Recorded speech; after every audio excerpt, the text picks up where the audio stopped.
Good morning, Gloria Brooks here with NatureGlo's eScience. Today I want to talk about how to unschool math. Now this is a really touchy story, so I'm going to start with a story actually. Back in 2010, I had lost my job at a private school, which was actually a gift. It was the first time I had ever been fired from a job, but it was a real gift.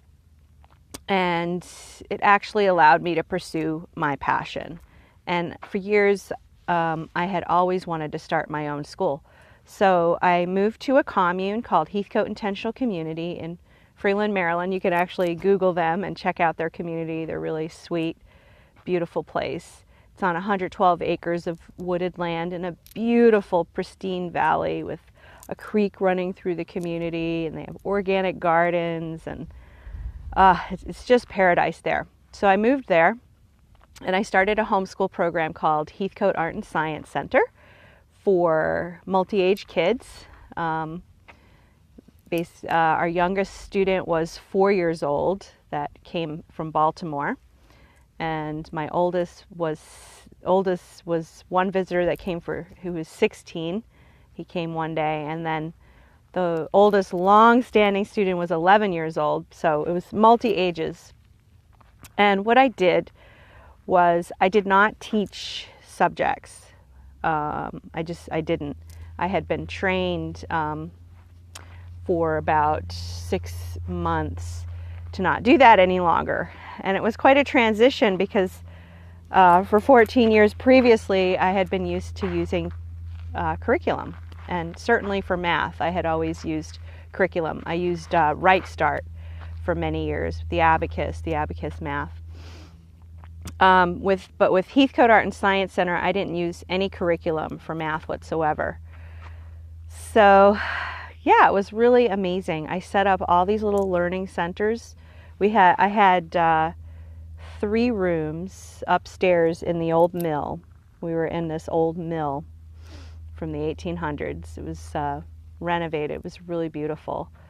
And so we would go up these narrow stairs, and there would be this large meeting room. We were allowed to use that. Did I say we met 3 days a week for 4 hours each day? We met Monday, Wednesday, and Friday. So it was a pretty considerable program. So yeah, like I was saying, I set up all these different learning stations, and the program was focused on science and math. So what I did was I took all of my teaching supplies, all of my hands-on resources that I had been gathering over the years, over like 6 years previous. I had gone through a long evolution of change and transformation in my approach to education, and so I had all these hands-on materials like microscopes, rocks and minerals collection. I had a seashell collection. I had tons of beautiful picture books and books with projects about math and science and experiment materials. And I filled bookcases with just beautiful books. And then I would just lay out, as the homeschool community calls it, strew. I would strew out different materials around the learning center for kids to discover and explore. So when I started the program, I had, I think it was 12 children, 12 homeschool students, 12 homeschool kids, and they would just browse and explore, and it worked like a charm. It was amazing. The kids were engaged. Like, I wasn't standing up there lecturing. And like, we had math games, we played board games, card games, we played outside all day. And pretty much that's how you unschool math, you know? You have different materials laid out. I had math manipulatives. I had a tessellations puzzle that the kids absolutely loved. There's a guy online, you can Google him, 𝐉𝐻𝐈𝐍. It's an interesting spelling, but 𝐉𝐻𝐈𝐍 tessellations, and he's got these amazing tessellation puzzles. And if you don't know what tessellations are, they are geometric shapes that, when put together, leave no gaps or overlaps. They fit together like a puzzle. but the shapes are repetitious. Famous examples of tessellations are found in Dutch artist M.C. Escher and the Castle Alhambra in Spain, which is where M.C. Escher got his inspiration for his mathematical art. So I had those puzzles, and the kids absolutely loved playing with tessellations. And we also had geometric blocks, so they were getting geometry, all without lecture. I had my abacuses. They were playing with the abacuses.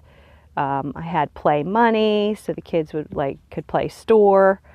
And so that's how we did math, and it worked so well. The kids were so happy, and I was so happy. And we would arrive at the learning center, and there would just be this spirit of glee and excitement for learning instead of dread that I would be standing up there, trying to get them through compulsory math education, math curriculum.